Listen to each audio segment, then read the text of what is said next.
বাচ্চারা বড়দের প্রতিচ্ছবি, এটা তো কম বেশি আমরা প্রত্যেকেই জানি। তবে মেয়েদের টান বুঝি মায়েদের প্রতি একটু বেশি পরিমাণেই হয়ে থাকে। তো বিয়ের পরে কিন্তু এই জিনিসটা হাড়ে হাড়ে টের পাচ্ছি, কারণ বিয়ের পরে মায়ের কথা সব থেকে বেশি মনে পড়ে। কারণ আমি যখন যেটা করি ও কিন্তু দেখে দেখে সেই জিনিসটাই করে। এমনকি আমি যখন ওকে যেটা আনতে বলি বা কোনো কিছু যখন আমি ওকে বলি যে এই জিনিসটা নিয়ে এসো বা এটা করো, ও কিন্তু সাথে সাথেই। ছেলেরা কেমন বলতে পারবো না, তবে আমার মেয়ে কিন্তু ভীষণভাবেই আমার কথা শোনে। দুষ্টামি করে ঠিকই, দুষ্টামি তো বাচ্চারাই করবে, বড়রা তো আর করবে না।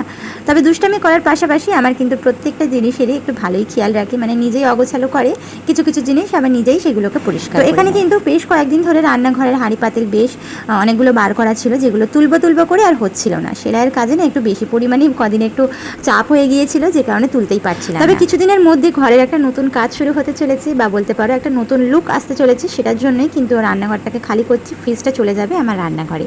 সেই জন্য রান্নাঘরটাকে একটু খালি করে দিচ্ছি। যেগুলো লাগবে না সেগুলো কিন্তু আমি সানসেটের ওপরে তুলে দিলাম। আর আগে কিন্তু এই জিনিসপত্রগুলো নিচে থেকে নিয়ে আমাকে ওপরে তুলতে হতো, ভীষণ কষ্ট হতো।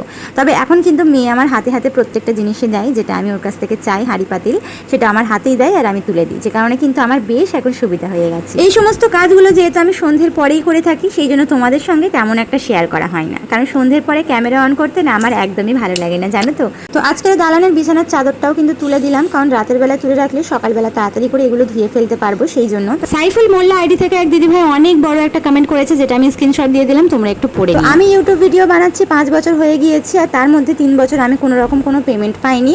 তারপরে এই 2 বছরে আমি জাস্ট 2বারই পেমেন্ট পেয়েছি।